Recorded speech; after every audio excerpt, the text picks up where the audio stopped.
This podcast is proudly supported by our patrons at patreon.com. Our executive producer for tonight's episode is Anita Harivnik. Thanks, Anita. You can join us at patreon.com/Sleepless Knights podcast. All systems go. Attention, Sleepless Knights. Thank you for consuming this OSI 74 product broadcast, live from the Black Knight satellite.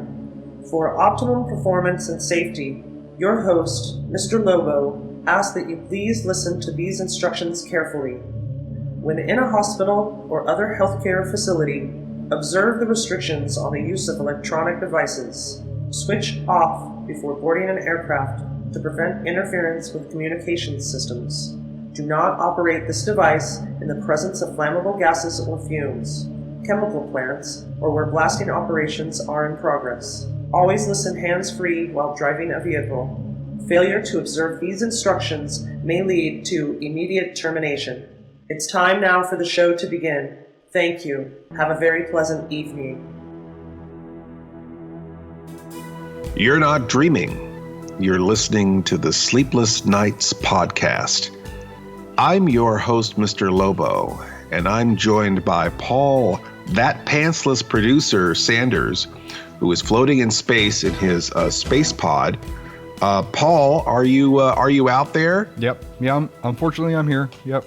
How have you been? Have you been sleeping well? Have you been feeling all right? I've actually been oversleeping because there's not really any day or night here, so it's like almost like continuously night. So it's just kind of like, just that always worn down. I guess I've been having these reoccurring nightmares. These reoccurring nightmares over and over and over again, where there's spiders crawling all over my body. Mm-hmm. And then I even wake up with bites on me. And then like I had like my whole eye was just like sealed up, like with like an allergic reaction, as if I got bit on an eye. And I went to go see a doctor about it. And the doctor said that I needed to stop sleeping on a big pile of rotting wood. Oh, well, that makes sense. Yeah. Have you tried going to a skyscraper and seeing if you can like thwip some like web fluid, or see if you can get your fluids all over the city and hang from them? My fluids all over. Well, I did something. I did stand on the roof and release some fluids, but I usually do that every Halloween, especially if I've overdone it. But anyhow.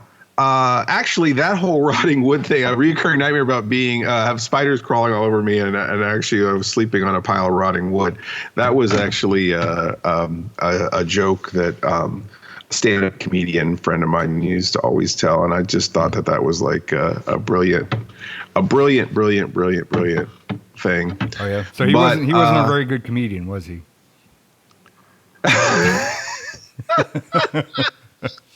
I was offbeat. It was sort of like Stephen Wright kind of stuff, yes. Oh, I've been taking a lot of Stephen Wright. I've been actually watching a lot of his stuff. Funny stuff. But he didn't go as far to say as he had bites all over him. I for whatever reason, when we started, I was just flowing in that direction. Gotcha. I do feel like I've been bitten by spiders, though. Mm. That I do feel for real. Like I think a spider did bite me on the eye. My reoccurring thing is that I have reoccurring with spiders, but they're hybrids with mosquitoes, so they're flying spiders. And then usually when I have those dreams, that's when what is that when you wake up and you can't move, you have sleep paralysis. It usually lends to sleep paralysis. You're caught in a skeeter web. That's when you're in a skeeter web. The skeeter on my Peter, flick it off. There's a skeeter on my Peter, flick it off. There's a dozen on my cousin. I can hear this buzzing. There's a skeeter on my Peter, flick it off. Gosh damn it.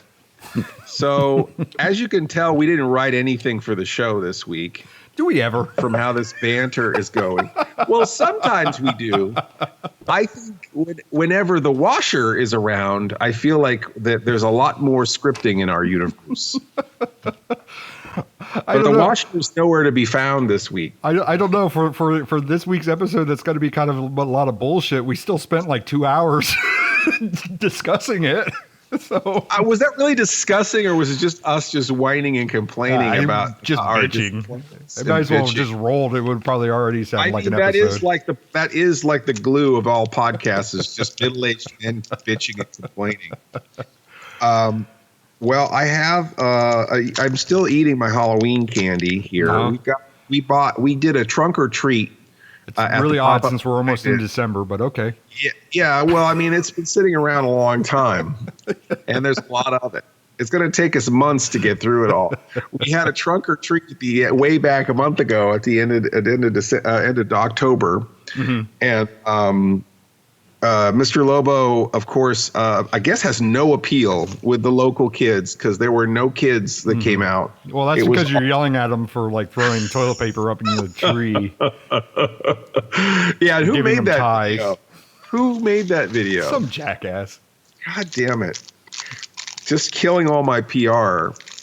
But so anyhow, so I've got sort of like this is a Milky Way that I've got here. What I've been doing recently is like combining, like doing like where you pop two candies in your mouth at the same time. So I'm doing like a Reese's and a Milky Way at once. All right. Don't break the tooth. Be careful. And then you get your peanut butter Milky Way, which I should be a thing, right? With all the remixes and stuff that they're doing now. Sure there is. I mean, isn't there candy corn out there that it's like gravy flavored now for Thanksgiving? Gravy, God. Yes, it's supposed to be like it's like Thanksgiving dinner candy corn. Like, Oh yeah, they had that last year where they had like a cranberry one and they had corn. I seen it advertised for this year too. I think half the products that are out now and half the movies that are out now are just designed to irritate people and confuse them, and to be more of a meme where people just have to like complain about it or be disgusted by it or be annoyed by it or think it's funny, but it's not a good idea. Right. So how's your mushroom flavored coffee / Tic Tac drink going? Well, yeah, I did have some fungus growing in my coffee some fungus machine. Among us. Since I've been sick for 2 weeks, I've been drinking tea, and I've been really enjoying drinking black tea and herbal tea and different kinds of teas with lots of honey. Raw honey is great for the sinuses, I'm told. And so lemon and honey and hot tea and 2 weeks of this and kind of staying off the coffee while I was sick. And then we started, talking and, getting into our 2-hour complaining session pre-podcast. And then you're like, why don't you have a cup of coffee and, take a break and get ready to record? And I'm like, okay. And then I go over to my coffee machine and it's like a fungus factory, like just a weird, a month-old coffee sitting in there with like a weird swamp on the top of it. And then the filter has like a whole mold farm in with the grounds. And so I had to like completely run hot water through everything and vinegar through everything to try to get it to, be safe for human consumption. And then, of course, I made a brand new pot of coffee. I'm envisioning like the ending of Men in Black 2, where all those things are living inside the locker. It's like, all hail Jay! All hail Jay! Oh, Jay, can we see? Yeah, it was something like that. There was like a whole Horton Hears a Who situation. I think a whole civilization had grown inside of the coffee maker, which has been exterminated now. The whole genocide has happened now. So I'm drinking my coffee now, and I put a little bit of that blueberry syrup in it. That's probably what's making you sick, I swear. Is that he grew that tree with something. I mean, was he spewing fluids off the roof like Spider-Man? Probably.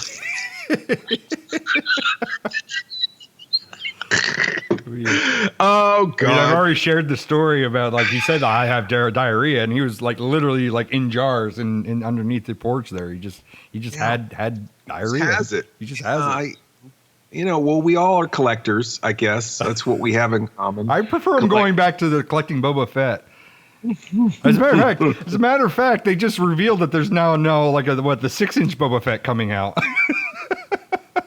Finally got to the 6-inch. No. 6-inch Bib Fortuna. Fortuna, yeah, that's it. Bib Fortuna, yeah.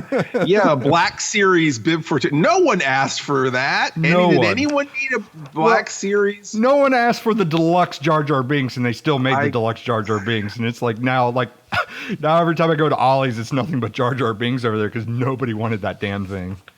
It's weird because maybe that was just gaslighting, but I remember at one point Lucas saying that was the most popular character when the prequels came out. I guess. But I guess what it is with Jar Jar Binks is it's kind of like Barney, right? Where you like it as a little kid and then you're embarrassed for yourself for liking it so much, as an adult. So in lieu of not having any topic, not having any ideas, you're the producer. Mm-hmm. I mean, what is our fallback? What's our plan when we don't have anything?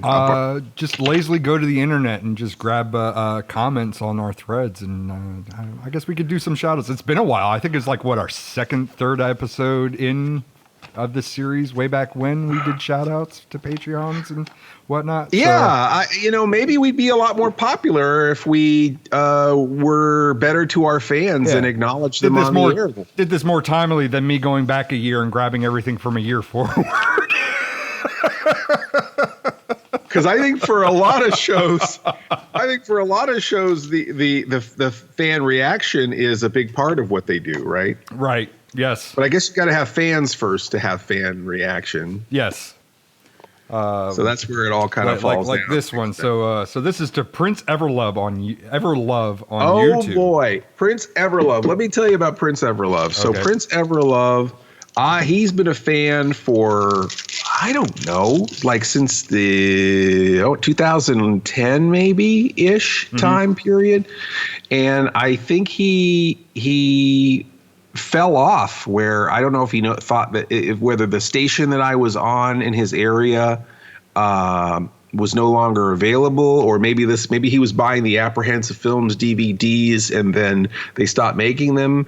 But until we started doing the Sleepless Nights podcast, I think that he didn't think that Mr. Lobo was still active, and now he's been reanimated, where he's really, really, really, really, really into rediscovering all of my shows that I've made since that time period. He's buying the Alpha DVDs. He's listening to the podcast. He just sent me an email with a Mr. Lobo action figure that he and his lady friend had made. Mm-hmm. So this is a person who was like they were like in the sleepless cell. They've been reactivated. They heard the secret, whatever. They found their copy of Catcher in the Rye, or they smelled the secret envelope, and then now they're reanimated and they're ready. Right. They're ready they're reinvigorated as fans. Well, all the way back on episode 96, and considering we're on 112 right now, so take that as you will. Timely response. Of course, the episode was called Laments of a Producer. So he says, fact, Sleepless Nights covers over 1,200 subjects in each episode. And I think we just did that in segment 1 alone. Yeah, all over the damn place. We're trying to give you your money's worth. It's like listening to 26,000 podcasts simultaneously. Yeah. What was your response to that, or what was my response to that? Did I your response? But I believe it was me as the moderator speaking in your voice. Give or take 6,200 subjects. That seems right. That seems about right. I mean, I must not have been me, because I think that math is somewhat accurate.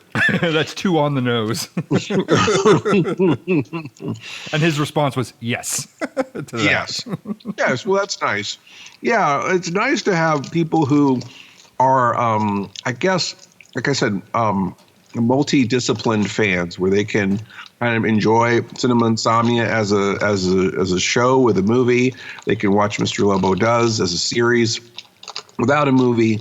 They can just listen with their earballs and enjoy the podcast. They can have a bobblehead or a DVD or all kinds of things that they, cross-platform. Right.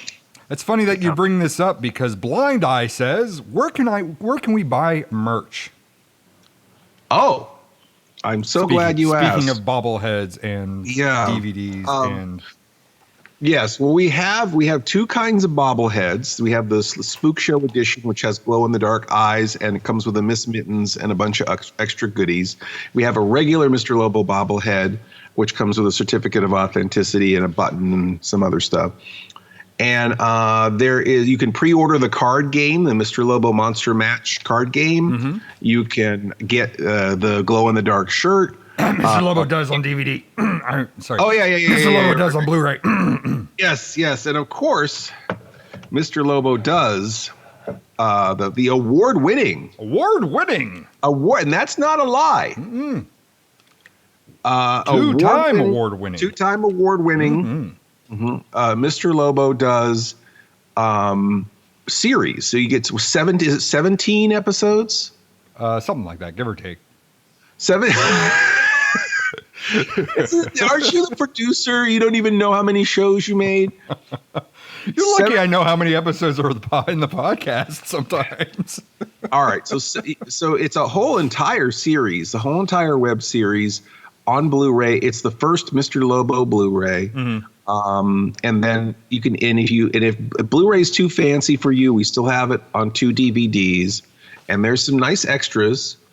And, I'll probably throw in a sticker or something while supplies last. So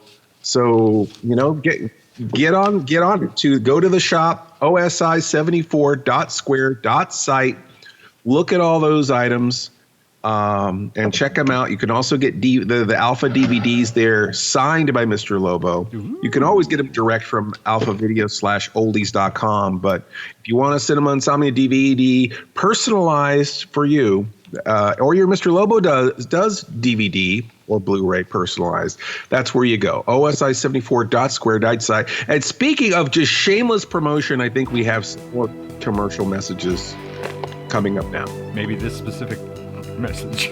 Yeah, the same message you just heard.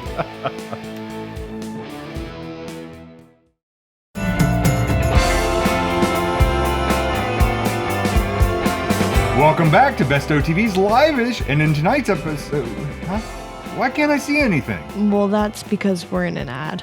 An ad? Well, what should we say in said ad? That you all should check out www.youtube.com/bestowtv to see me in new episodes of Live-ish. While you're there, check out the classics like Creative Continuity or Mr. Lobo Does. Yeah, do that. We'll see you on our YouTubes at www.youtube.com/bestowtv. Bye. So long. Bye. Bye. You're not dreaming. We are back with a special episode dedicated to you, the listener, and your fan response, your fan reactions, and our expert replies. We are so pleased that you enjoy the show and that you tell us what you like, what you don't like. You give us suggestions. You give us programming suggestions, all kinds of things. Paul, we have another letter from an actual viewer. Yeah. This is a person that supports us on Patreon. Yay! But they came over onto Bestowcast. Bestowcast, we did, what's the name of the episode? Hold on, give me a second. Yes, Bestowcast, of course, is on your Bestow TV YouTube, right? It's Bestow TV and YouTube and Anchor and all that. It's the same, pretty much the same places you can find this show, you can find that show. So, yes, a fine product from Paul's production company, Bestow TV, mm-hmm. And it is you and your daughter. It is me and my daughter. I think with my daughter being busy with school, and school's important, I'm going to start bringing some other people in the meantime. So we're gonna switch it up a little bit. But in the episode called "Dynasty of a Zion," because we're great at naming things right on the nose so people can find it. We played it. Clear as mud. Yeah. We play a randomized Marvel quiz. Destiny of Zion, randomized Marvel quiz. You know, they go together like peanut butter and toothpaste. Yes. But Kelly played along with us because we encouraged people to play along with us and keep score. And she says, "Fun episode. While I enjoyed playing along, even though I missed several questions. I managed to get the question about who the Let me try that again. I managed to get the question about who the Avengers court-martialed thanks to a recent issue of What If that I had bought. So I thought this kind of tied in with the What If kind of stuff that we kind of did. What if? I wonder if the washer could answer that question for her. Yeah, or Tacoma. Tacoma, Utah and Tacoma. The washer and his apprentice? Intern. Do we know this? Are we supposed to know this? I don't know if we're supposed to know this, but I guess if this is sort of like if we're answering mail, we're kind of in behind the scenes mode, right? Okay. All right. Are you listening that's how I would. Maybe they're listening to Utah and to Tacoma. Maybe that's what. Maybe we are. Well, there's no Well, I mean, it'd have to be reverb if we're Utah and Tacoma, and there's no reverb on this. So that's the only way. That's the only way I can keep straight when it's me and when it's not. Close your eyes unless you're driving, and imagine reverb. There you go. Solved. Problem solved. But she crossed over. Nice little. Thanks, Kelly, for actually being my one view on that episode. Very recently on the Patreon, this is for the Cinema Insomnia Patreon, but I did a video at RetroCon, which we've covered on this podcast many times. In fact, you were there at RetroCon when I was doing this interview with Tony. Was I think I guess it could have been the decoy. Well, the decoy was my hands, and I was just there in spirit. Well, yes, and then your hands were going. Your hands were going around the con with Dixie, helping her buy crap to bring home. Being a bad influence. Yeah, because I'm terrible at these things because I don't want to really shop. I'm there to kind of work, and then Dixie wants to shop. She wants to buy toys. Okay. I do like buying toys too. I just, when I'm a special guest and you're booked at a place, when someone pays you to be somewhere and they put you in a hotel, you don't want to be just not available, Hold on a minute. Let's get out the therapy couch. So how far back does this go? Oh God. I don't know, but I can feel, I don't know. It goes way back, way deep in the back, down in there, the tailbone. That's how far back it goes. So anyhow, Tony is from Hack the Movies, which is a very popular YouTube show. I think they get 4 million listeners per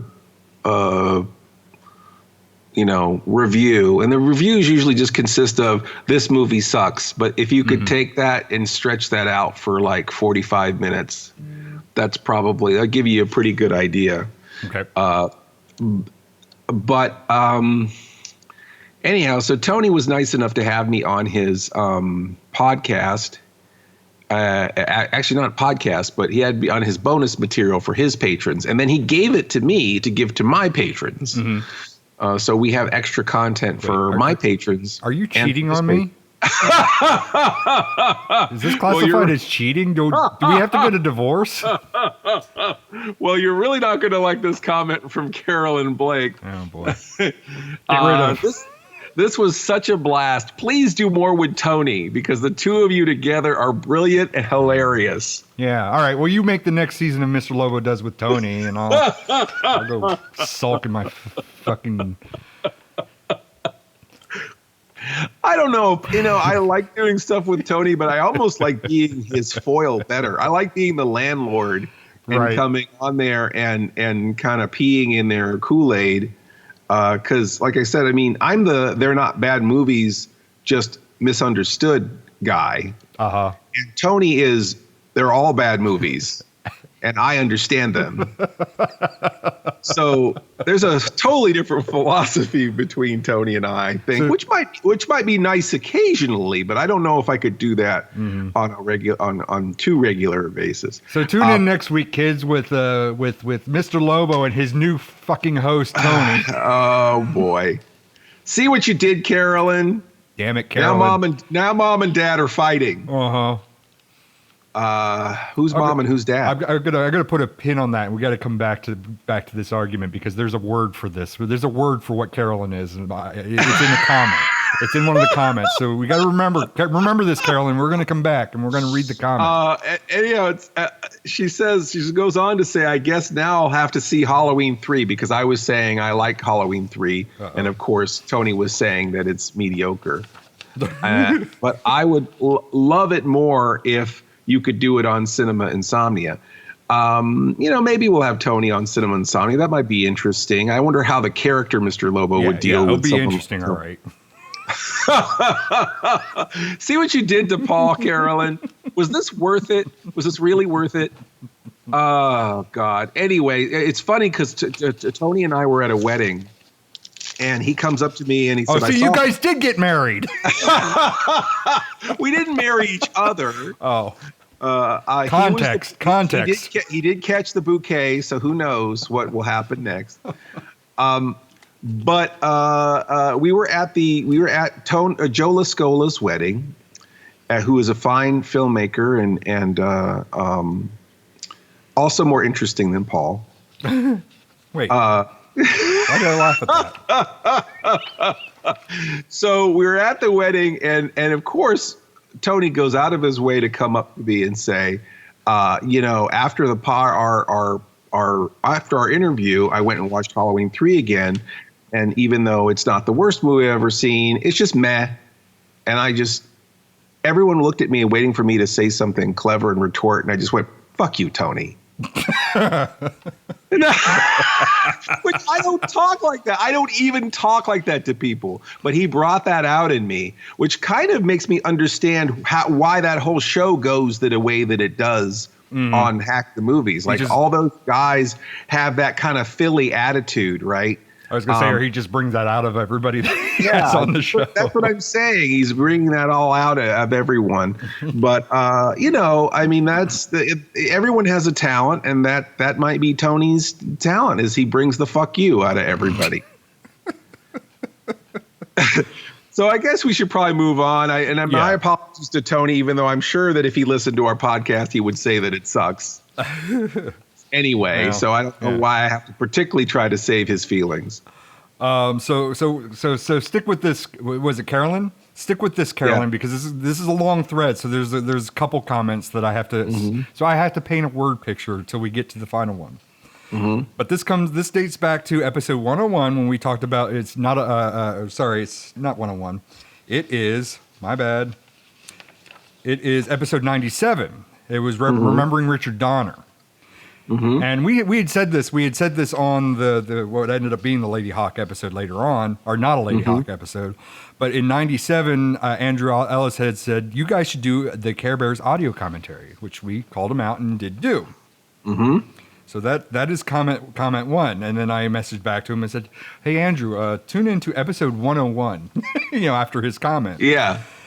And then the follow-up to that is, sorry, these are not in order, so this is making it hard for me to find. So this was Andrew that suggested the Care Bears movie? Andrew Ellis suggested the Care Bears movie has to do a commentary. That's right. That's right. It was Andrew Ellis. And we call him out in the episode. Yeah, no, I totally remember now. Yes. So, for whatever reason, I thought he suggested something else. But yes, that totally was Andrew who suggested the Care Bears movie.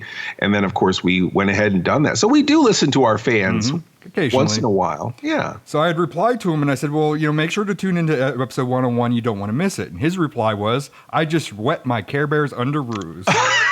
This was the long-ass conversation on Patreon. Wow. Well, gee whiz. Speaking of whizzing, I don't want to call Andrew out, but they never made Care Bears under ruse. They only made like girly panties with. God damn it, Andrew. with Care Bears on them. So I don't know what to say about that. I don't know if he's wearing little girls' underwear. That's a whole nother thing. Yeah. We'll tune into episode 134, and we talk about Andrew's underwear habits. Now, maybe he can just come back and just tell us he was peeing his Boba Fett underoos, because they did have Boba Fett underoos. So, I've had them. So this comment, and this is still with Andrew. So this is this is actually episode 101. This is not a Lady Hawk episode where Andrew finally got to listen to us call him out and pretty much blame the whole show for failing on him. And this is where was it, Caroline? This is where she should pay attention, okay? He says, "Wow, thanks, guys. There's no other podcast in the universe that can make me feel guilty and grateful at the same time. You've been able to create a new emotion, grutility? What is it now? Grateful and guilty? Grilty, maybe. Grilty. So Caroline, you make me feel guilty. Or you should feel guilty. I don't know. Somebody should feel guilty. Yeah, so feel guilty. Grateful and guilty. Thank you, Andrew, for the new word. We still blame you for it. Yeah, and I'm sorry that I made fun of your underpants. I'm not. But you made us review the Care Bears. Actually, we did a full audio commentary of the Care Bears. That's worse than reviewing it. In an episode that we should have done 101 Dalmatians that Paul Tidd called us out on. He's like, you should have done Cruella on that episode. But I guess what we recalled that where we're like, hey, we did our due diligence. We did not talk about Cruella in that entire episode. Yeah, so that was a totally not a Cruella episode for sure. I have one more from Andrew Ellis. This is for a different episode, though. This is for Serialized, where we were talking about cereal, episode 105. And he goes, my wife walked into the room and said, are you listening to people eat cereal? I said yes. She gave me a disgusted look and walked away. I vote for Lobo doing more taste tests. I need more solitude. Oh, man. I mean, if we just had a nickel for every person's wife that we gave a disgusted face to, who got an earful of this damn podcast. Boy. Including your own. Mostly my own. How many? I want to know how much food we've eaten on the show. I mean, I wonder if we should ever just try to do a breakdown of all the things we've ever eaten on the show. Isn't there a fan out there that does keep track of that? Isn't there somebody that's friends with Aaron that says that they know anything and everything that we do? They have a good track record? I think Samantha is one of those fans that does that, where she's always grilling Aaron about why were they eating corn chips or why were they doing this, and Aaron's like, I don't listen to that garbage. She could probably provide stats for the show next time. Yeah. So it'll take us a year to get to it, but she'll provide stats. But we have eaten corn chips on the show, and we were eating while we were playing. When we playing like a board game and eating at the same time. You're always eating every damn time. Yeah, I mean, just now I had a peanut butter cup and a Milky Way all together. Every time, and then record time is at 7:00, and every single time it's like, well, I just made dinner. You're just like eating while we're recording. I just love it because you never hear people eat, and I just think it's really funny. Oh, you can't say that about this show. I mean, even on Cinema Insomnia, it's like I started eating on Cinema Insomnia because you usually, even like on morning shows and stuff, they do like these kind of fake out where they don't really eat something, or they do like a real small bite and that's it, and they go out to commercial. So a lot of times I try to just like really go for it and just really chomp down on things or be eating while I'm hosting. And I just think it's really funny because it's kind of uncharacteristic for someone who is trying to talk and conduct themselves as a host, and then they've got a mouthful of cereal or whatever. I really, really, really, really, really, I guess I really enjoy food. I do think that I try to make these shows kind of experiential, where we have a lot of different, people hear things, and people, I guess we can't make them smell things. We try to just by describing them. Some things you don't want to smell. No, you don't want this. The pantsless decoy is like the last thing you want to smell, or his. Yeah, you don't want to collection of diarrhea. No, yeah, you don't want to smell any of that. But we have things you can kind of vicariously interact with, and I think that we have a lot of we just play a lot around in the universe. But I've definitely popcorn and soup and coffee and all sorts of things. Yep, but and some disgusting things, and definitely the cereal one was. Those cereals weren't disgusting, but maybe with the horse and milk, and they were a little bit disgusting. All right. Well, I guess speaking of disgusting, I guess we're going to just disgust you with these commercials, and we'll be back with more of the Sleepless Nights podcast, fan backwash edition. Lights, camera, action are all things you cannot really enjoy on a podcast. So let's get ready for Alan N. Smithy's Movie Minute. The outrageous comedy of Airplane! 1980, which was thought to be a parody of popular star-studded disaster films like Airport 1970 and its sequels Airport 75, Airport 77, and Concorde, Airport 79. It's actually more direct spoof or really a remake of 0 Hour! 1957, which itself was adapted from a TV film called Flight into Danger 1956. Ted Stryker and his background as a guilt-ridden war vet, as well as much of the dialogue and situations, were taken literally verbatim, all the way down to the crew getting poisoned by bad fish. Like 12 Monkeys, the film tested extremely poorly. The humor was super irreverent and had off-color, over-the-top jokes on religion, politics, sex, and race. When people were asked questions like, "Would you recommend this film to a friend?" Even though they may have been laughing their guts out in the theater, they were too embarrassed to admit it on the cards. However, when the film was released, it was a massive box office hit and was considered one of the greatest comedy films of all time. Sucks.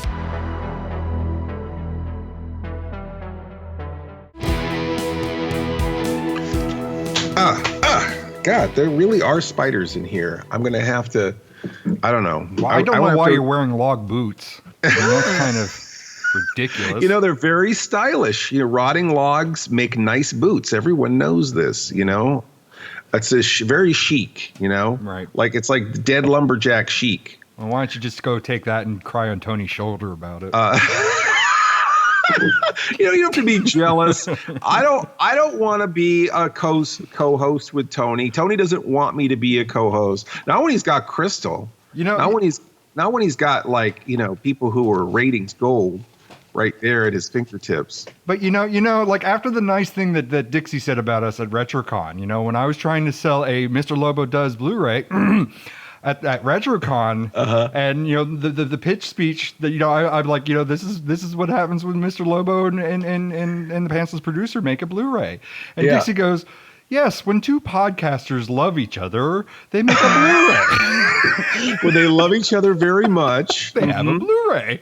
It's very funny. Oh, and God. now you and Tony are going to have a Blu-ray together. No, we're not going to have a I'm going to have to pay. I'm going to have to pay alimony and.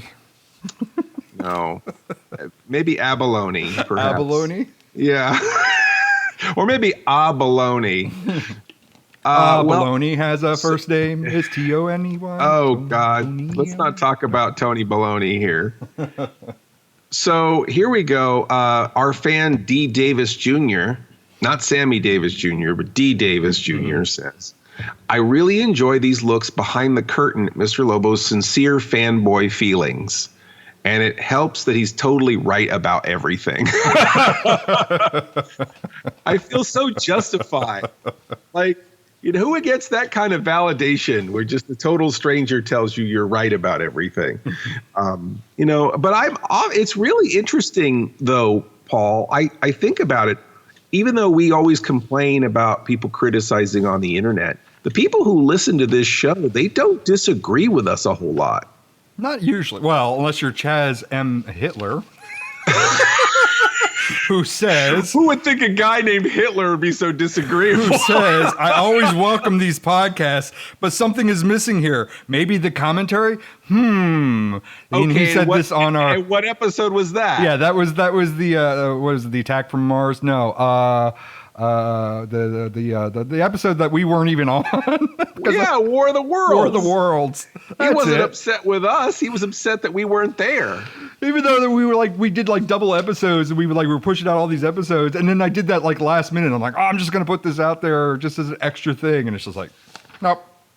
They were just disappointed because they didn't hear our voices. But it was a nice thing because War of the Worlds is traditional with Halloween. But I think if we were to do something like that, it should have been a real quick, this is Mr. Lobo and Paul, and to celebrate Halloween, we thought we'd replay the original War of the Worlds broadcast and then let it go. And then I think that probably would have been fine because they would have been mentally and physically prepared, not listen to a whole thing and we never show up. I guess, versus like deciding an hour before Halloween starts to like, let's just do this episode. Yeah. So, but playing War of the Worlds, this is really weird. Speaking of which, I'm looking at Alda Jeter's comment. It says, I can't think of any Orson Welles joke. Mort calling Wells, come in Wells. That wouldn't have worked. Orson Welles makes me think of Nostradamus for some reason. And kind of Raymond Burr now, too. I don't know. But only because I stopped typing for a second to dwell. These are the kinds of, what kind of comment is that? How do you use that? It's just sort of like we're just kind of experience the sort of random feelings that we're sort of putting out there, I suppose. You say that you associate Orson Welles with whatever, and it's like I'm an '80s kid. I associate Orson Welles with Unicron from the Transformers movie. Wow, which he was on his deathbed when he did that. Yeah, he was on his way out. He had one foot in the grave and one foot in Unicron. I definitely saw Citizen Kane as a teenager, and that affected me, and I really liked that movie. I also think of him as the voice of the Shadow in the old radio plays of the Shadow, because I was very obsessive as a teenager with old time radio, and even did my own radio shows. And I'm trying to think of totally rip those off and just put them up those episodes and piss somebody off. And I'll blame it on Tony just so I can get myself in a better light. And now, thanks, Carol. And now Tony from Hack the Movies presents Orson Welles in The Shadow. Anyway, but yeah, I'm trying to think of. Let's see here, the wine commercials. That's what it was. I remember wine. He was on Muppet Show at one time, but I probably wouldn't have recognized him. Yeah, the Muppet Show, yes, and the wine commercial, which is we will sell no wine before it's time. And that was, which wine was that? Was that let's see here. Whatever one that got him snookered, because isn't there like he got drunk? There's an outtake. There's an outtake where the director calls action and he looks at the extra who's also sitting in the restaurant and he goes, "Doesn't he say anything?" And they're like, "No, Orson, it's your line." Yeah. Boy, Orson liked to drink. He had a certain meal that he did where it was like, I think it was 2 pints of scotch, two prime ribs, 2 prime rib dinners, a whole pineapple, a pint of pistachio ice cream, and he had this like for every meal. This same thing. I wish maybe I can find this here. The Orson Welles diet. Orson. I'm on the Orson Welles diet. If you wanna die of obesity, here's your recipe. Diabetes. Okay, Orson Welles food, I guess. Meal. Let's see if that brings it up. His favorite. Okay, 2 rare steaks and a pint of scotch. I was close. And then the pineapple, a whole pineapple. Yeah. 2 bottles. Well, sometimes 2 bottles of red wine. So that guy loved to He loved to eat that. Eat like every meal. He ate every meal like it was the last meal of someone who's going to get executed. He ate like a horse, including the horse. Wow, that's amazing. Speaking of eating, yes. Well, I'm gonna preempt this with the membership. So this is from Matthew CD. I think Seedle. I always say Seedle. Matthew Seedle. Okay. There's a Seedle on my Weedle. Flick it off. Oh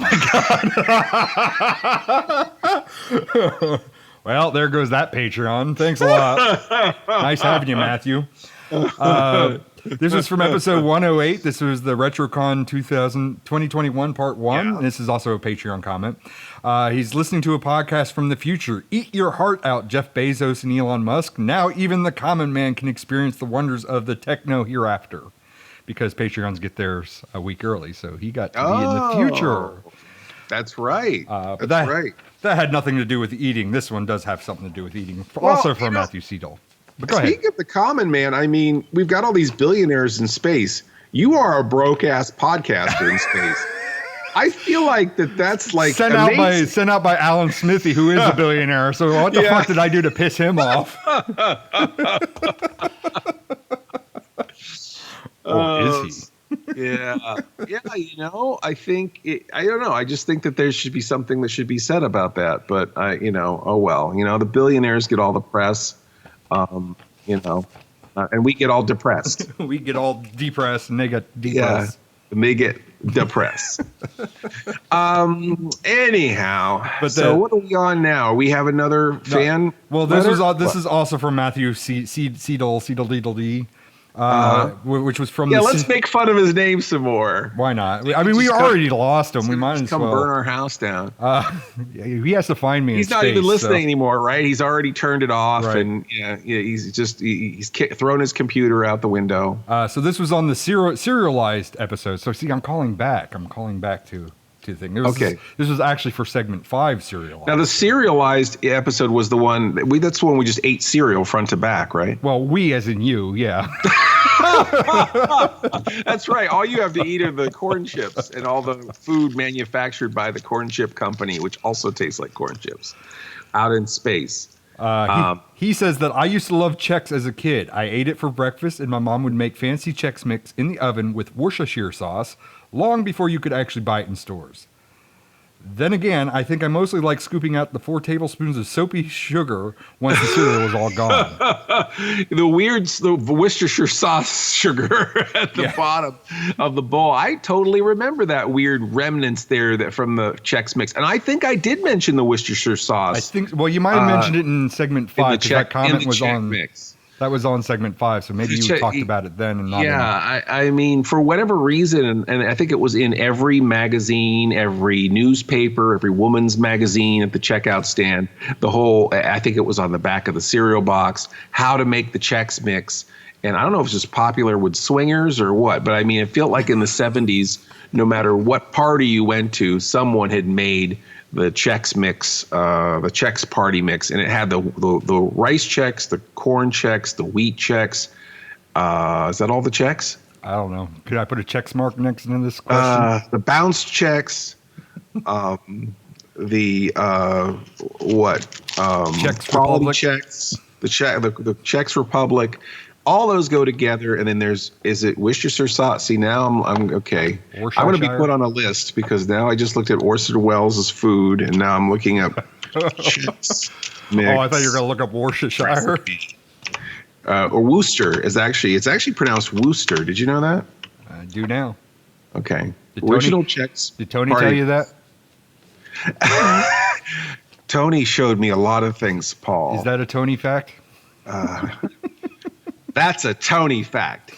I feel like Tony and Aaron could do a show together. It could just be them just saying it sucks back and forth. I was going to say, do we have another alternate universe we can introduce and just have Tony and Aaron? Oh, he would do that. Maybe we can have Tony record a little bit as if he's the alternate host. So we have 3 cups corn Chex. 3 cups rice Chex. 3 cups wheat Chex, 1 cup of mixed nuts. See, this is the part that we didn't mention. 1 cup of bite-sized pretzels. 1 cup garlic flavor bite bagel chips, the old bagel chips. You remember those? Kind of. They're like little discs of bagel. Okay. 6 tablespoons of butter or margarine. 2 tablespoons of Worcestershire sauce. 1.5 teaspoons of salt. There's no sugar in this.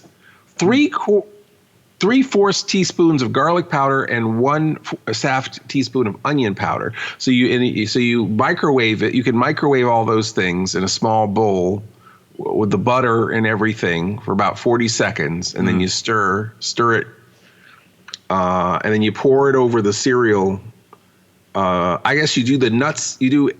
Well, let me see. Hold on. It says in the bowl you mix the cereal, nuts, pretzels, and bagel chips. You set that aside, and in the microwave bowl you put butter, and you melt that, and then you stir in your seasonings, and then you pour that over the cereal mixture. Okay, and then until it's all coated, and then you microwave all of it uncovered on high for 5 to 6 minutes, stirring every 2 minutes. I feel like they'll blow your microwave up. Have you ever cooked anything for 6 minutes in the microwave? Spread on paper towels to cool, and store in airtight containers. So that is I don't know if that's the recipe, but it is a recipe for the original Chex TM party mix. Good thing the TM is there. Yeah, it's huge too. Like I feel like the TM is larger than the letters in the word Chex. I kind of feel like the comment from Matthew might have actually been two different ideas. The one was the idea was the Chex Mix, and then the second idea was eating the cereal and just to have the sugar. Because to me, that was always my favorite. Was that I would always have like a minimum of 2 bowls of, if you eat cereal, you have to have 2 bowls, and you have to recycle that milk. And by the second bowl, that milk is so sweet and sugary. It's the best part. Yeah, yes. There's 2 thoughts there. The Worcestershire sauce party mix, and there was a weird residue at the bottom of the bowl, typically with that party mix. But that was not what he's talking about is just the stuff that's at the bottom of a regular bowl of cereal after you've eaten a couple bowls of cereal. And yeah, you've got that sugar milk, right? It's TM. They should just the TM. They should just bottle that, I don't know why Tim has the sugar milk in the Chex Mix, but Tim, Tim the Enchanter. I have something else that's on topic that I need to throw out here before we go to commercial. But this is from Professor Macabro, and you had said earlier that you think that we've had cereal on the show before. Well, apparently in episode 81, not a Leprechaun franchise episode. He says, I just had an epiphany. All those greedy, selfish cereal characters that didn't want to share their sugary treats with me, and now I don't want to share my food as an adult. Oh well, too late to change now. So apparently in a Leprechaun episode that we're not talking about the Leprechaun episode, we were apparently talking about cereal. We were talking about Lucky from Lucky Charms. Yeah, I was going to say probably Lucky Charms. Magically delicious. Yeah, we probably were talking about all the weird, dumb, stereotyped characters. And I think the thing I was always talking about is that there was the Cocoa Puffs bird, right? And his situation was that if he had the cereal, he'd go cuckoo. So he didn't want the cereal, and the kids kept tempting him with it.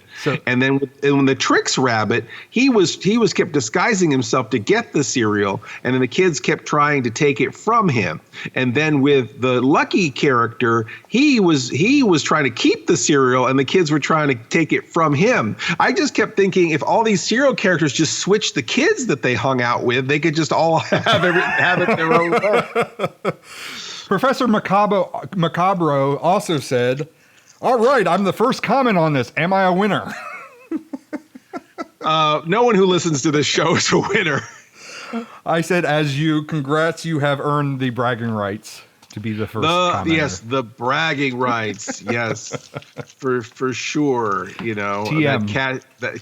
The cachet of bragging rights. And speaking of bragging rights, you are going to get to tell everyone that you survived this next break. Follow your nose. It's always nose. And why am I? Greetings, this is Mr. Lobo. Are you a sinsomniac? Do you stay up late and watch what normal people call bad movies till dawn? Black and white low-budget potboilers, box office bombs, West German talking car movies, rock bands versus monster movies, broken down school films, midget zombie and midget spy flicks, guys in gorilla suit movies, even old TV commercials, inappropriate cartoons, drive-in snack bar ads, and worse? Well, we like to say they're not bad movies, just misunderstood. Stay up late with Miss Mittens, your host, Mr. Lobo, and a revolving door of special guests, fellow horror movie hosts, robot monsters, and lovely Real 7 girls for a late-night TV slumber party that we call Cinema Insomnia. You can watch us on channel OSI 74 for Roku. We even have some episodes on Amazon and Alpha Video DVD. You may never get a good night's sleep again.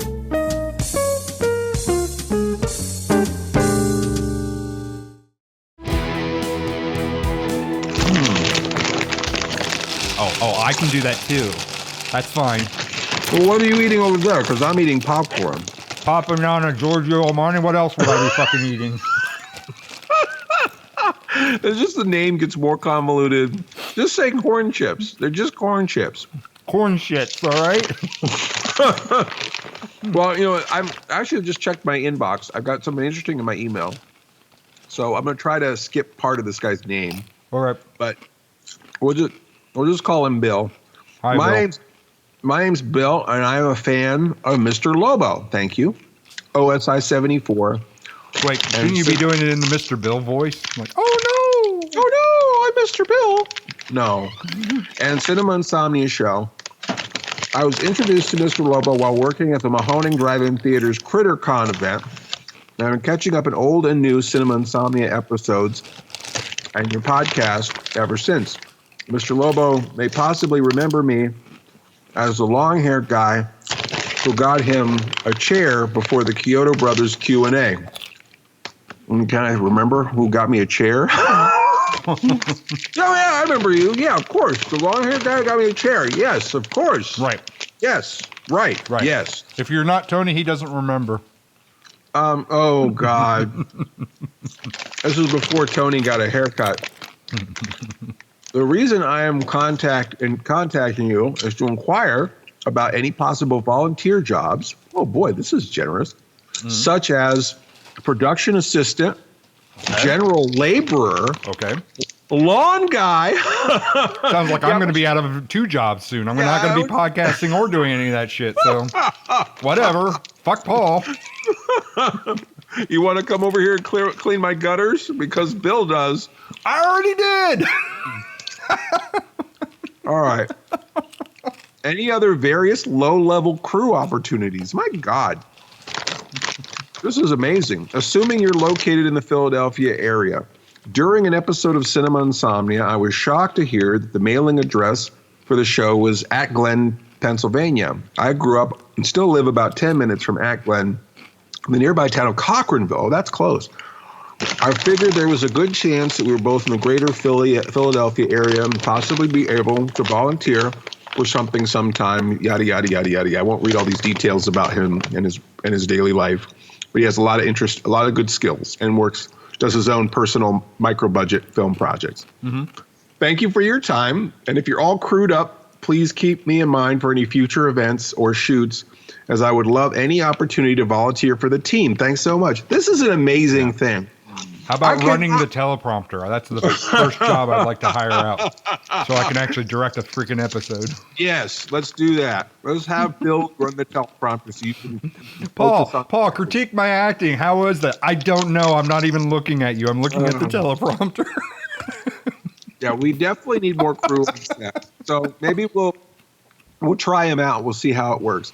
That's Bill, if you can swipe down to up. If not, work on it. If you hear this episode, practice now, because you're gonna have to audition.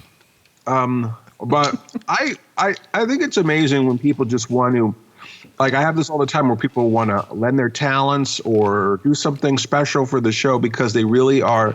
They can see that that we're doing something creative, that we're doing something that's not the same old thing.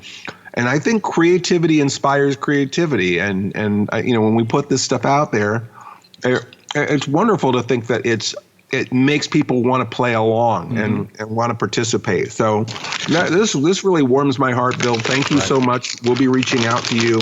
What other letters do we have, Paul? I'm sorry, I got derailed here because I was just looking at this thing at possible volunteer opportunities, and I figured I'd jump on it.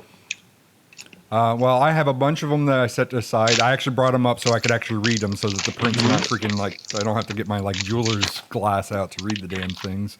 And they're all related to Hollywood and Hollywood episodes. Because you think that, we'd occasionally talk about Hollywood movies or... Well, yeah, we're both producers and we both like movies. So yeah, it makes sense. Yeah, I guess. So this one is from episode 107, What Now? What Now? What Now? So that was right after the What If. This is Rosnor, Rosnor 2000. Rosnor? Rosnor.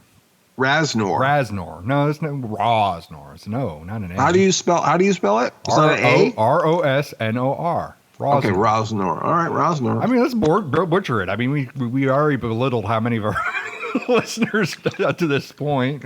Yeah, sweet Seedledee and Seedledum. Oh my God. Yeah, I hope that guy has a sense of humor. If not, I apologize. I hope he has a better sense of humor than we do because we suck. Well, you know what? If you don't have a sense of humor, I blame Tony. It's Tony's fault. Oh wow. Rosnor, I really hope Tony has a sense of humor. Tony doesn't even listen to the show. Rosnor says, I don't even listen to the show, so I don't even know why I'm arguing that. Mm-hmm. I could care less about these Hollywood films. I wish they would give us a complete beginning and end. This universe stuff just makes a lot of films feel like ads for the next movie. Mm-hmm. There's an art to it for sure. I hate feeling like I'm being pandered to and that there's not even a story. A little bit of A, a little bit of B. I kind of like the universe thing. I was kind of one of those things, as a comic book fan, I wanted the big universe kind of thing. Mm-hmm. But I have noticed with most recent Marvel movies, and I guess if I analyze some of the older Marvel movies, they kind of play out more like ads. Mm-hmm. They just figured out the formula and they're just going to underserve these big name villains like Taskmaster and just kind of drop the ball on Taskmaster, a Ghost, or even Death Dealer. It's just why? Why? I mean, do you think that they're just kind of they just are throwaway characters where they are trying to just jam them a name character in there for the sake of the comic fans, but then they realize, but they also know that the mainstream viewers don't know who any of those characters are, people who don't read comics. I guess. I don't know. Are they trying to Boba Fett it?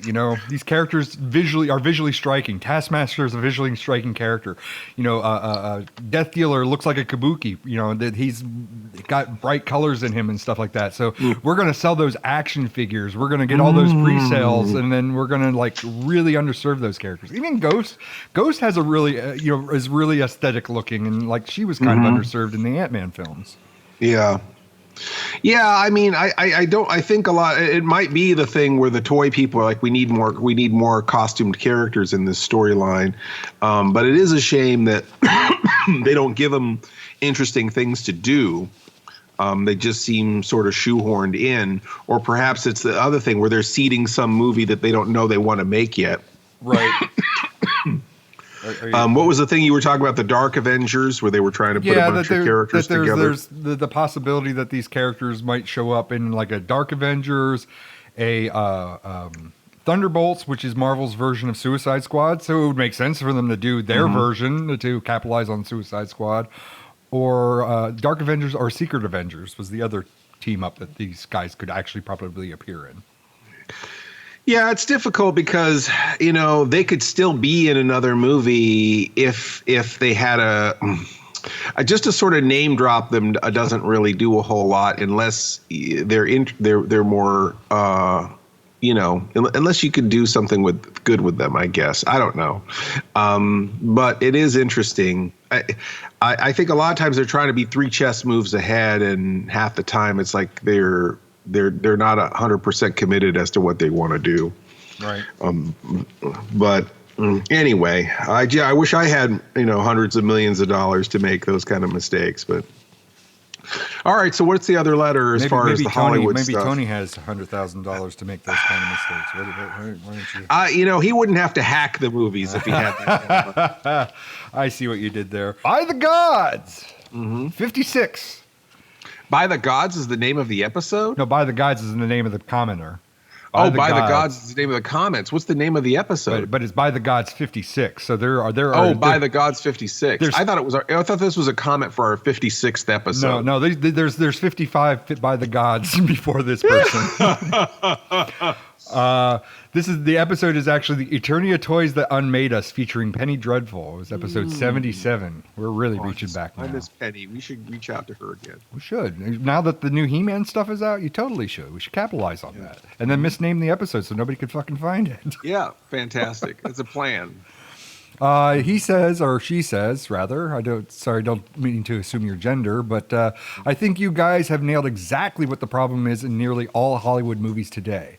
They feel the need to originize or over-explain every single character. If they spent more time on the story, it would ultimately be far more satisfying. As a performer, you should always leave people wanting more. Hollywood should take note. Yeah, I agree with that. I mean, the thing is that with the Star Wars is the biggest franchise of all time. We start in the middle. Darth Vader just comes through a door and picks up somebody by the neck. Luke Skywalker, we don't see him born or anything. He bumps into Obi-Wan and ends up going on an adventure. We don't see Obi-Wan's whole history with the Jedi Knights. All that stuff happens outside the margins of the film, and it makes the films feel so much bigger, and there's so many places to go. Whereas these movies, the way that they're made, you can't fit a butter knife between one event and the next, and there's no room to grow that story. There's no place to grow that story. And then now tune into Disney Plus and watch the Obi-Wan story that's coming out. And no mystique to anything. Well, Mystique's from the X-Men. Ha. All right. So what's happening? So what's the next one? And this is the final one that I have that's geared towards movies from Centurion Eagle. This is from All Over the Place, the series, episode 73. Wow, that's so true about the filler and adventure. Haha. It's true that there's just origins and death and nothing in between. Yeah, I mean, that's one of my pet peeves, the whole origins and deaths and everything. We don't even know who Boba Fett's dad is, We know who Boba Fett's dad is. It's Jango Fett. I mean, Mandalorian. We don't know who the Mandalorian's dad is. Sorry. We don't know who the Mandalorian's dad is. But the whole thing about that thing is that, like, what, I mean, they're fighting ice spiders, that is some cool stuff, Yes, they're fighting xenomorphs. I mean, ice spiders. It's still cool. It just, the thing is that, like, I don't know if that's a filler. That's too expensive and too much work to be filler. Like, I feel like it's we have these fun characters.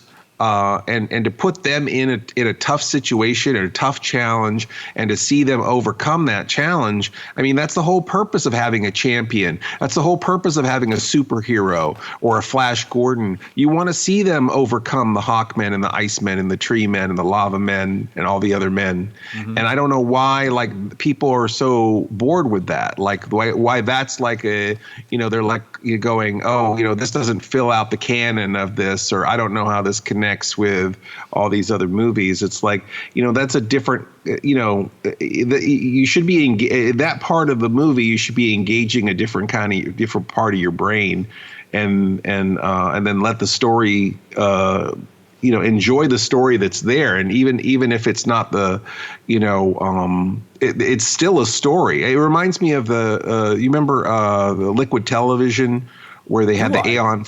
That's what? I said, do I? That's how I ended up going to college. That's the Art Institute used to advertise on that show. Oh yeah, they sure did. There. Yeah, and I regret it. I wanted to go there because of that. Oh yeah, yeah. Well, I wanted to go there and I didn't have the opportunity to. But what's really funny is what kept me not going to the Art Institute is I worked at a coffee shop. in this is us splitting into 20 different directions on one question. Here's your 6,000 topics at once. I worked at a coffee shop in San Francisco that was like 2 blocks from Colossal Pictures, which made a lot of the stuff for Liquid Television. And all the people I worked with at the coffee shop worked on Liquid Television. So these are people who didn't, they were working on TV. I wanted to work on Liquid Television, but I had just as much opportunity as they did because they had to get a job at a coffee shop. But talking about Aeon Flux, the show on Liquid Television, that there is so much story happening with Aeon Flux. There's so much detail, and there's so many weird villains and situations, and they're all carefully planned. And people watch that cartoon and go, nothing's happening. There's no story. It's like, just because people aren't talking, that doesn't mean there isn't a story happening. I mean, if you look at the original Star Wars, that whole sequence with the Jawas, there's no dialogue moving any of that. And you don't know you don't even know what those things are called. You know what I mean? There's this whole mystery there that they let linger for a while. You don't know we don't know that's a restraining bolt that they put on R2. We don't know why they put him in the sandcrawler. We don't even know what a sandcrawler is. They just let these things happen. And you just see it with your eyeballs. And then later on, when we're in a kind of a different part of the story, all that gets kind of filled in. And I just don't think people have the patience for that anymore, where they can't just, experience something through the eyes of the characters that they're supposed to be identifying with. Mm. You sound like you're reviewing my YouTube channel.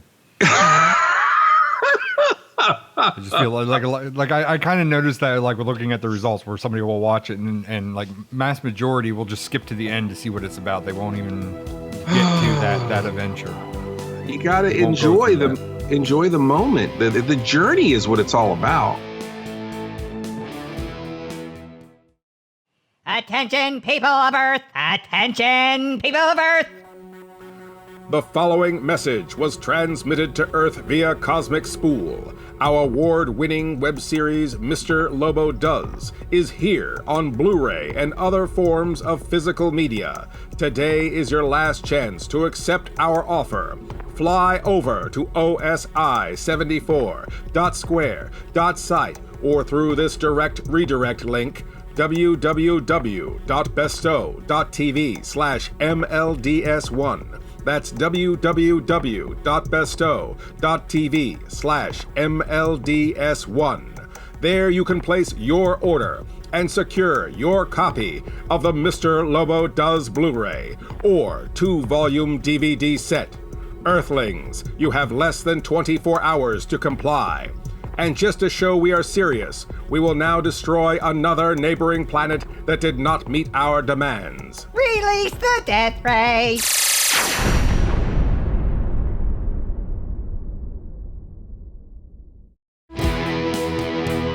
So I got our final two. We're a little bit over on time, but I'll kick these two in, and then we can nope the fuck out of this episode, and you can go record something with Tony. Since he's better. Maybe I will. Since he's a better co-host. Tony isn't such a sourpuss. Or is he? Tony likes everything. Yeah, I've read his tweets. So this one's from Wheat. Mm-hmm. This is episode Wheat. Like W-H-E-A-T? Yep, Wheat. Okay, Wheat. Or is it Wheat? Wheat, like Wheaton.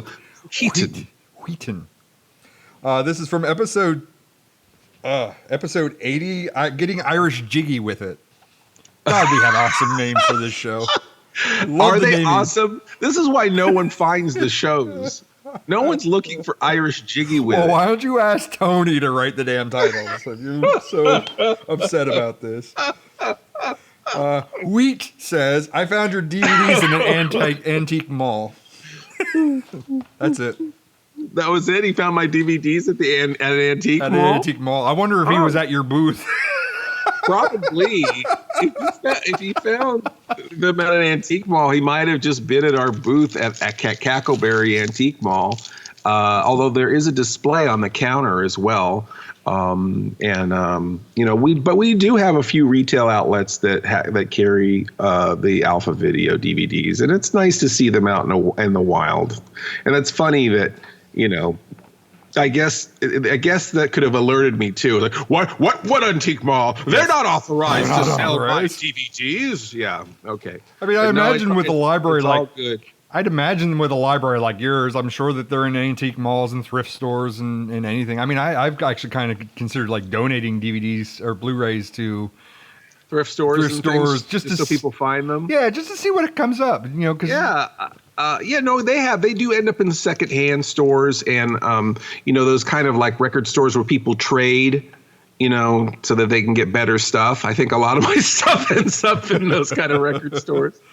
But I kind of feel like if it ends up in a store like that, it may actually tap into an audience that may not like know the website or anything else, and you may actually open the doors to like a whole new audience. They may. Oh no, something.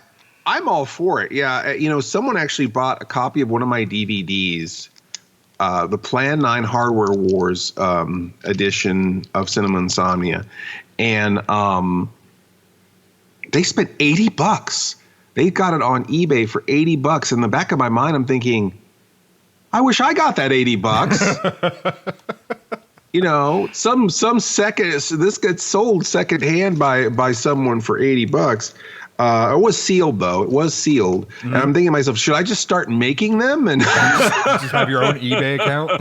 Have my own bootleg my own old episodes? Oh, I just happened to find a bunch of vintage episodes of my show on DVD.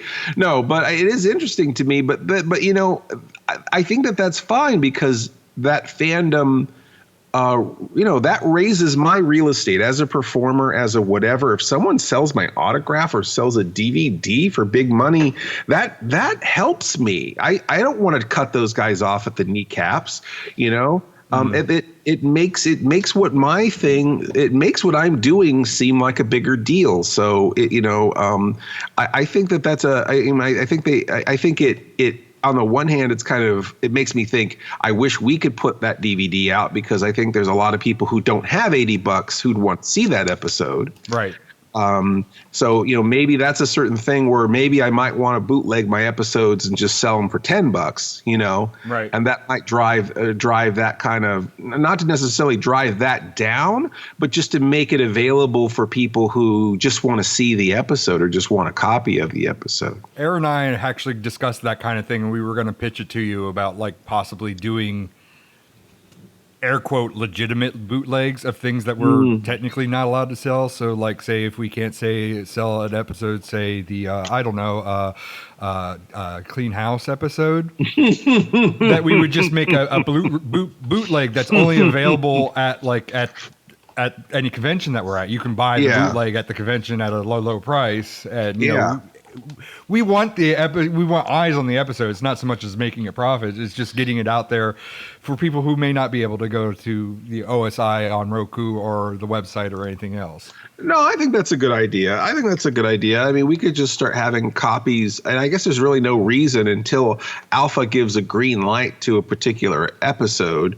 We can sell it ourselves. So I suppose we could have our own label for some of these episodes, and then if Alpha ever comes to us and say, hey, we want the Red House episode or the Clean House episode, then we can just stop making it ourselves and let them distribute it. So definitely. I think we could do that. And then we'll have them in all the greater antique shops across the country. Check your thrift stores. Mm-hmm. All right. Is there another? There's another one. They've got this is like the Oreo double stuffed episode. So you've got a lot of content, and we did a lot of shout outs. So we did a good amount of due diligence. So this is from only 257. So there's 200. So they're the only one that is 257, which I mean that makes sense. You would think, right? They're the only one that's 257. And only 256 is only 25 is the only one that's so 256, right? Yeah, and then there's the only 254, and exactly. This was for the non-denominational, God, talk about great titling, non-denominational Star Wars De Mayo episode. I miss our non-denominational episodes. We need to get back into those.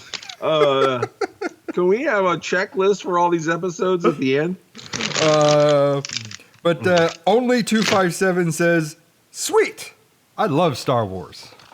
And our comment back was, so do we. And speaking of Star Wars, my God, Paul, there's a lot happening now. They're doing The Mandalorian, new episodes, and then there's the Book of Boba Fett, right? Boba Fett trailer just dropped to a few months ago, I guess, if we're going to stay in continuity to the And timeline. I don't understand, like, what happened to Bossk? Like, I don't why? know. It's like the whole thing with the Klingons, you know? It's like they get rid of the ridges. You know, ruffles with ridges are the best part. You know, why get rid of the ridges? Okay, now I'm hungry for potato chips. This popcorn's not going to cut it anymore. But yeah, it is interesting. You know, they changed we're talking about the 25% episode, which we didn't have any mail for. But yeah, I mean, I do think they changed these characters for whatever reasons.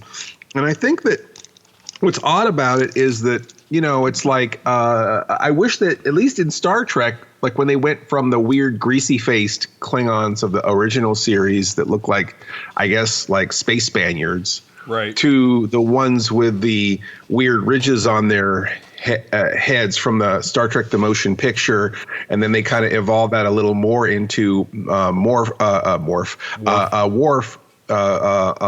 the Worf character from Star Trek The Next Generation, and then that became the look from Star Trek The Next Generation. I feel like they kind of solidified the Klingons with the ridged foreheads. Yeah, well, Worf kind of pulls from like the Wrath of Khan forward. Because I don't think there's Klingons in the motion picture. No, there is. There is. Okay. Yeah, and they do have the ridges on their forehead, but they kind of refined it. Like it looks a little different.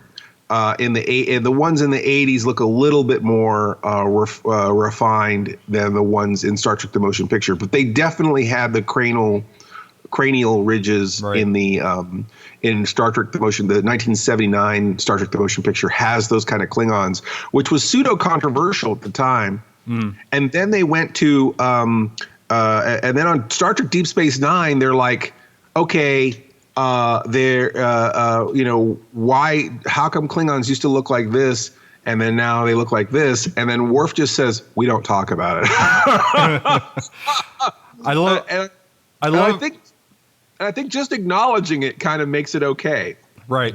And I love that we're answering a person's love for Star Wars by talking about Star Trek. Totally didn't even get there. We're trying to get to Bossk from this. So Star Trek Discovery has the weird Klingons that are supposed to be happening at the same time the first greasy-faced Klingons are happening. Right. But then they're so ridgy that they're not even human-looking anymore. Right. So it's like I wish that if it evolved the other way to where, okay, they introduce something into them that is causing them to mutate. And then as the generations go on, they just sort of morph into another species. That makes more sense. But now it's just all convoluted and weird. And with the Star Wars thing, they've got Bossk, who those of you might not know, there was a bounty hunter in the second, I guess the Empire Strikes Back, I should say. Mm-hmm.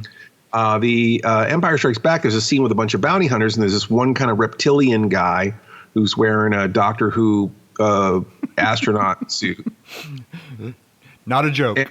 Not a joke. No, for real. It's just straight up just used the uniform. Must have been laying around Elstree Studios or something. And they have him in kind of a weird spacesuit, and he's a lizard guy. And then they actually borrowed the mask from the A New Hope, or the Star Wars Episode 4, or just Star Wars. In the scene with the cantina, there's a couple of weirdo kind of lizardy guys who were drinking at the bar. And I don't know if they're little people or women with masks. Right. We originally thought that there was only two, and then we fell down the rabbit hole of there's like 12 of them somehow. I feel like it's a bunch in there, but they had those masks in there, and it's a whole race of these kind of ridged, lizardy guys. They got ridges on their heads, and they're sort of lizardy looking, and they got kind of a lizard face. And what's weird is that in the is it in the Mandalorian also? Mandalorian and Book of Boba Fett in the trailer. And the Mandalorian and Book of Boba Fett, they made them look a little different. And I don't know if they're going to have a reason for that. Are these a different subspecies, or did something happen to them, or are they younger? Yeah, they kind of have more smoother features. They're more like human-esque than lizard. I mean, they kind of had the ridges. They're just not as pronounced. I just don't. I don't know why they changed it. It kind of reminds me of all the stuff that, like, before Disney owned Fox, they really shied away from a lot of the iconography of the first three movies. Right. So the stormtroopers look different.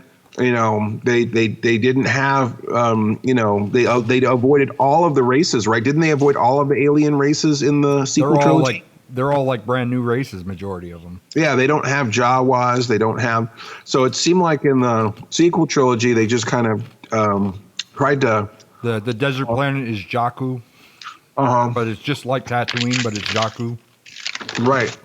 So they just kind of did like a 25 again.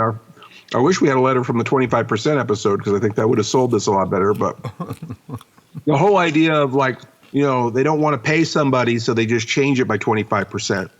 And maybe whoever owns that mask, because maybe that was an off-the-shelf Lizard Man mask that they used in the first Star Wars, or maybe it was owned by Fox, and they just avoided that. And then now that they own Fox, they don't have a reason to avoid it.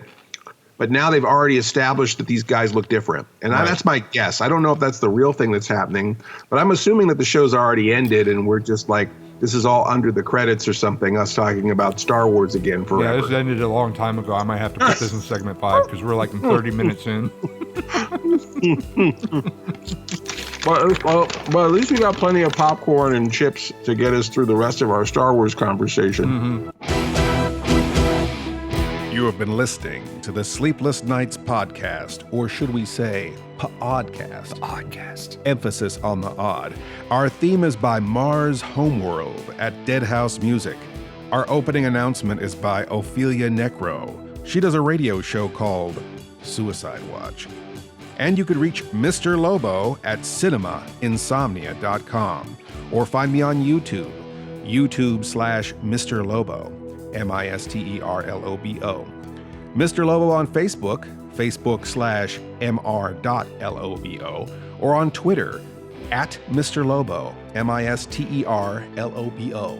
Or you can find myself, Paul Sanders, or better known as Bestow TV, at Bestow.tv, on YouTube /Bestow TV, on Twitter at Bestow Prod, PROD, and on Facebook, Bestow TV. If you want to place an advertisement with this podcast, and gosh, why wouldn't you? We could be talking about you right now. Contact us, Mr. Lobo at cinemainsomnia.com. That's MRLOBO @CINEMAINSOMNIA.com. Or support us on Patreon. Patreon supporters get to hear this podcast before anyone else, and a lot of other great stuff, right, Paul? Sure. Doesn't get it better than that, right?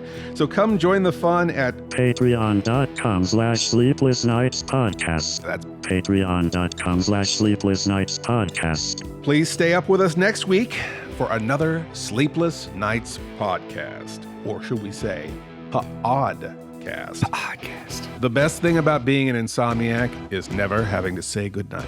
Good night.